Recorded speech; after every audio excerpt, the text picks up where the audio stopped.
This is the story of a movie composed of 3 novellas interconnected by a single character, M.F. The first story revolves around Robert, an architect who finds himself completely under the control of his manipulative boss, Raymond.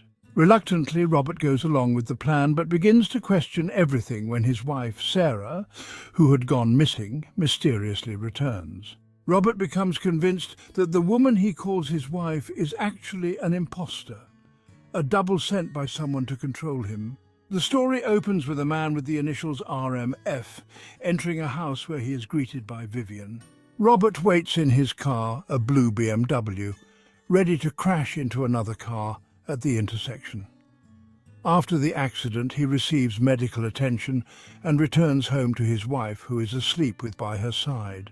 His boss, Raymond, calls him, making it clear that he still has control over Robert's life. That evening, Robert goes to Raymond's house to refuse the order, even though Raymond assures him the man he's supposed to kill is willing to die. Raymond manipulates Robert by making him leave and re-enter the house multiple times, but eventually fires him when Robert refuses to comply. The next morning, Robert notices the tennis racket is missing. He explains to Sarah that Raymond must have taken it back, and in doing so, he admits the full extent of Raymond's control over his life. Raymond had not only orchestrated their meeting, but also forced Robert to give Sarah medication to induce an abortion without her knowledge. Soon after, Robert finds that Sarah has left him, taking all her belongings and not answering his calls. He attempts to find work at a competitor's firm but gets ghosted. Desperate, he goes to a bar where he struggles to order a drink without the bartender's advice, a sign of how dependent he has become. He tries to pick up a girl by telling her about his bruise, but it doesn't work. Eventually, Robert follows Raymond's bodyguard in a parking lot, begging for a second chance, but Raymond coldly refuses. What seems like a nightmare turns into reality when Robert again pleads with Raymond for forgiveness the next day, only to be turned away.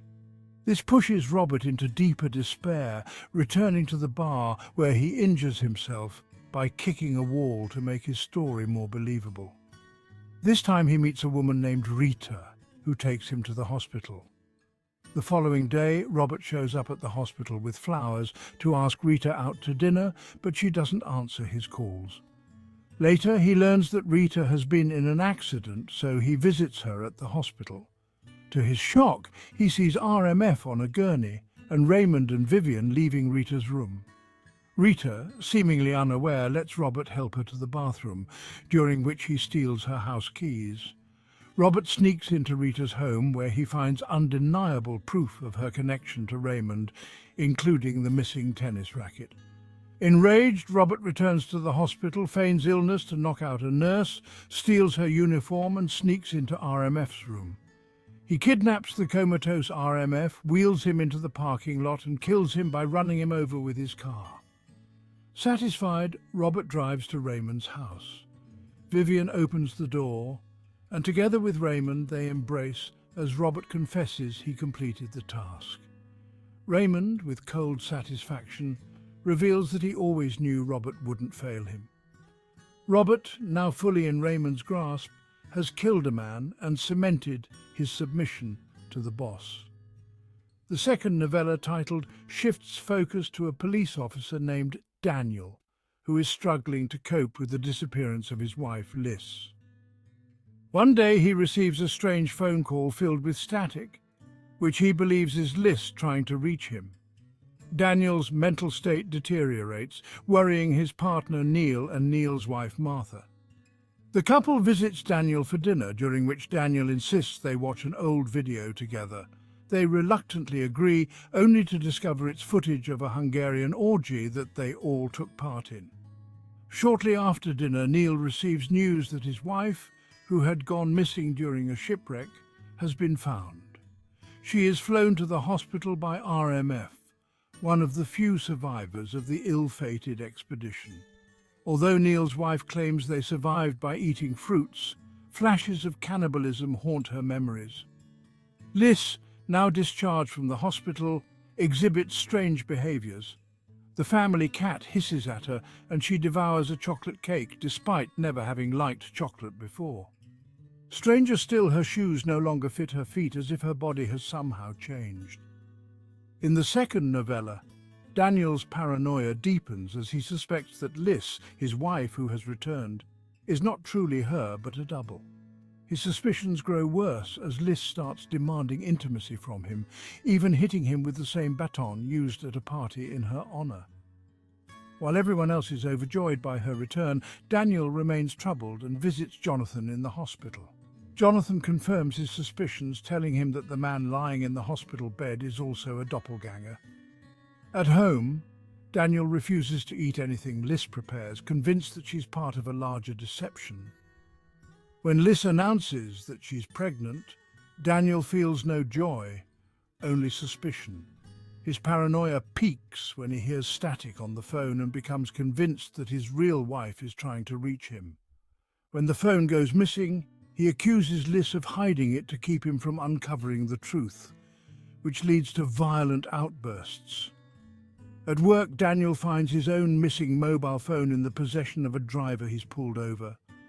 The situation escalates, and in a fit of rage, Daniel shoots the driver in the hand. Immediately he apologizes, but in a disturbing turn he licks the wound, horrifying his partner. Following this, Daniel is prescribed antipsychotics and begins to withdraw completely, refusing to eat or speak to Liz. His mental state deteriorates further until, as a test, he asks Liz to cut off one of her fingers and cook it for him. To his surprise, Liz complies without hesitation, cutting off her left thumb and preparing a meal, which she serves to him in bed. The next day, Daniel tells his doctor about the incident, insisting that Liz willingly cut off her finger and tried to feed it to him. He begs the doctor to take his wife to a clinic, but the doctor believes Daniel is exaggerating. As Liz undergoes an examination, doctors find signs of physical abuse and confirm a miscarriage. They ask her about domestic violence, and Liz admits that Daniel has been beating her, blaming it on the side effects of his medication. Back home, Daniel's requests become more twisted, as he asks Liz to prepare meals using other parts of her body, like her arm, leg, or even her liver, which he claims is highly nutritious. One day, Daniel finds Liz sitting on a chair, surrounded by 2 puddles of blood. In one of the puddles, he finds her liver, which she had removed with a kitchen knife before dying. As Daniel stands over her lifeless body, there's a knock at the door. He opens it to find a second Liz standing on the threshold.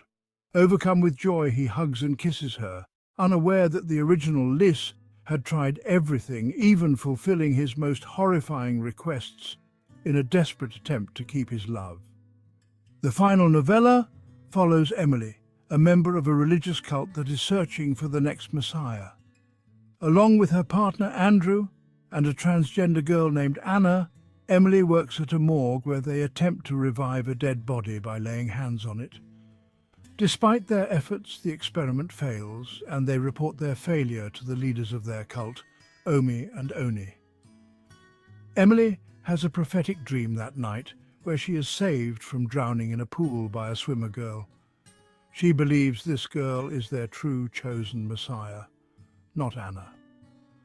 The next morning, Emily sneaks into her old home, leaving a gift in her daughter's bedroom and sprinkling her with special sectarian water. Afterwards, she and Andrew head to the cult headquarters, where they are met by Omi and Oni.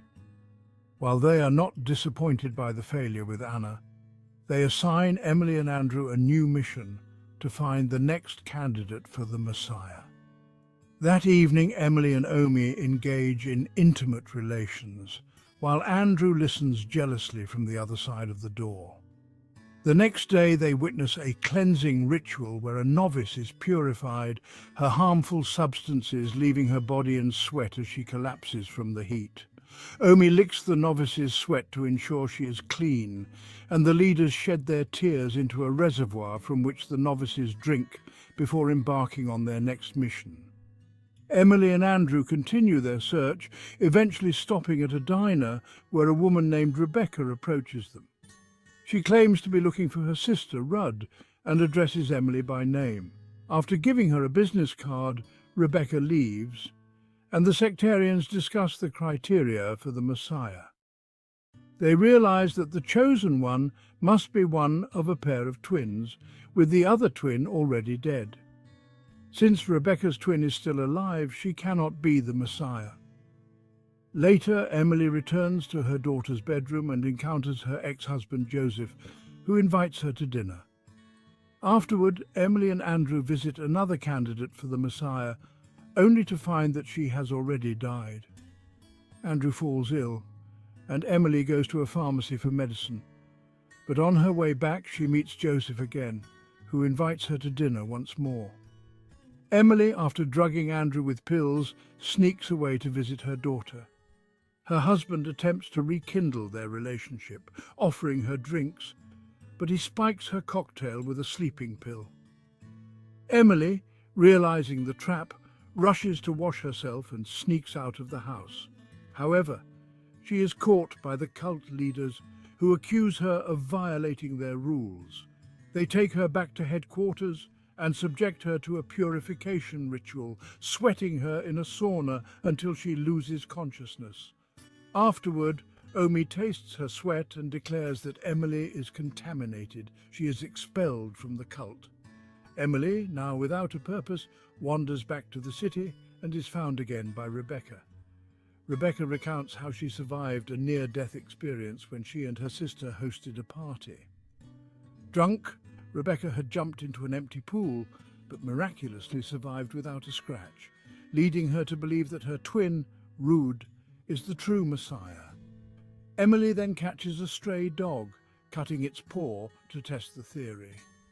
Later, Emily visits Rudd, who works as a veterinarian. After treating the dog's wound, Rudd unknowingly performs a miracle as the wound completely heals without a scar. This confirms to Emily that Rudd is the Messiah. She plans to take Rudd back to the sect, but on the way, they crash into a fence. Rudd, unbuckled, flies through the windshield and dies, ending Emily's dreams of finding the true Messiah. In the final scene after the credits, R.M.F, having somehow survived, is seen eating a sandwich at a diner. When ketchup drips on his shirt, the waitress hands him a napkin, and the movie ends on this seemingly mundane yet eerie note.